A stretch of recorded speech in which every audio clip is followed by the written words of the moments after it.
Hey everybody, welcome back to a new episode of D&D Quick Shots. My name is Brandon and I'm your DM here, and today we're going to be talking about exploration and improving overall player mapping ability and skills. So stay tuned, sit tight, let us know if you have any questions.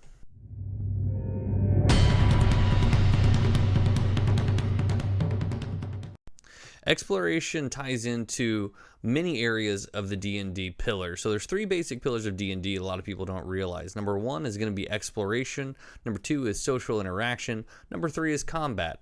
Mapping and exploration as a whole really can tie into all of these areas.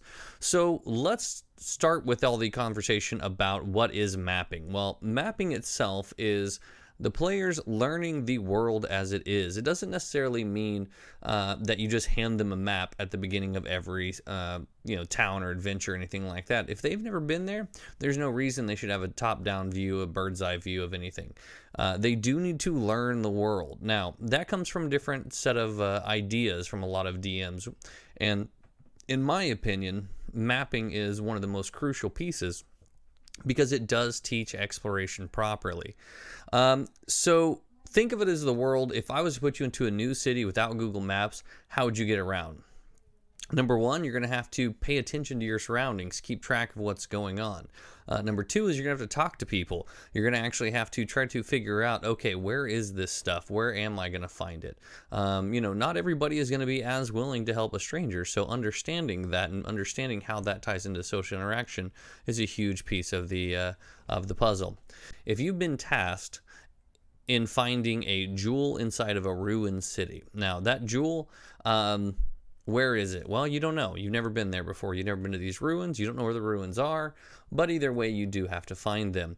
This is where social interaction and basic level mapping comes into play. If I say, okay, well, you've got to head, about 15 miles north until you hit this certain town, and then you're going to head east for about a half day's travel, and you should come upon the ruins. That gives them a basic idea of what they need to do. That's a very long route to get there, but it does help them understand what the expectation is. So basic level map is finding and following directions, right? So they just writing it down on a piece of paper. They could draw it out. There's a lot of different ways to do it. Now, as a DM, a lot of DMs will actually just give out the directions and say, okay, roll an investigation check. Okay, you find out where it is, and somebody marks your map. All right, that's not really exploration. That's not really understanding what the world is. It's not really helping you get anywhere out of the deal. So what I prefer is having the players have to actually investigate. My players know they're not going to have just a map of the world given to them. If they get super lucky and find it on some Baron's wall or something, yeah, maybe they're going to have it. Most of the time, they're going to have to go and find out the information. So how do they do it? Well, number one, they're going to have to go talk to people. Where are they most likely to find information on a ruined city?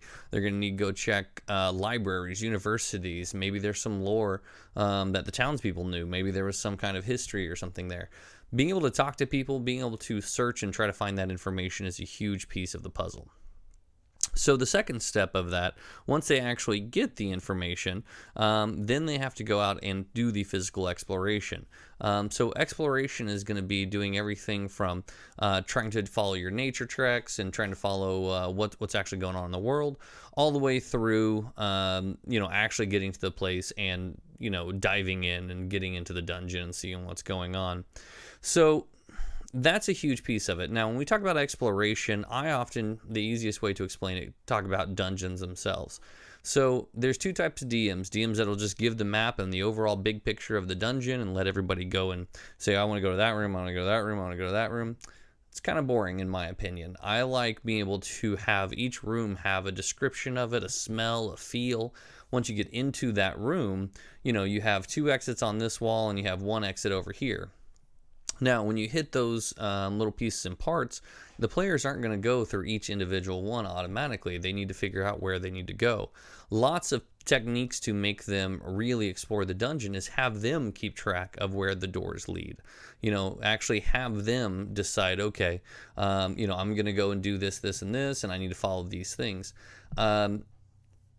You shouldn't always have a breakdown of everything for the player at their disposal. They should have to investigate, and the room should be memorable enough. They should remember, okay, there was a room a couple rooms back where we had a couple extra exits. We hit a dead end here. Maybe we need to go try a different entrance. It's pretty straightforward. That makes a lot of sense. So, once you actually start going through it, the DMs can, describe the rooms however they want. Just don't give them the actual map. Otherwise, the exploration is no longer exploration at that point.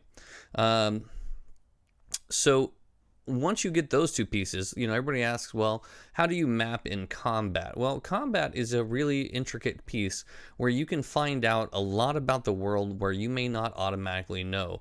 So, great example, if you have a combat going on and there are arrows flying out of a wall somewhere, well, that means there's either a room on the other side of that wall, there's slits, there's something that's allowing somebody to shoot through that wall. So, either there's a hallway, there's something. Well, if you don't have necessarily in this room an entrance to that hallway, there's exploration aspects there. Do you break through the wall? Do you try to find the entrance?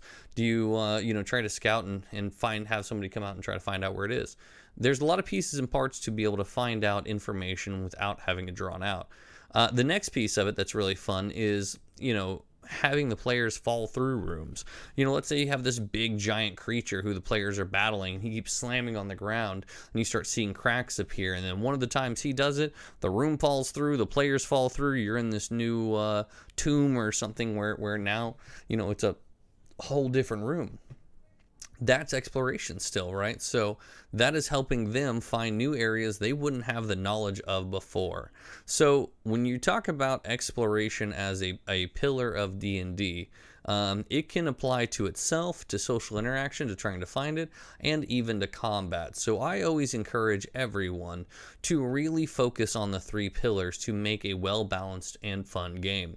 So that's my advice on exploration as a whole. Definitely like and subscribe if you haven't been here before. Once again, this is D&D Quick Shots, and have you guys yourselves a great day.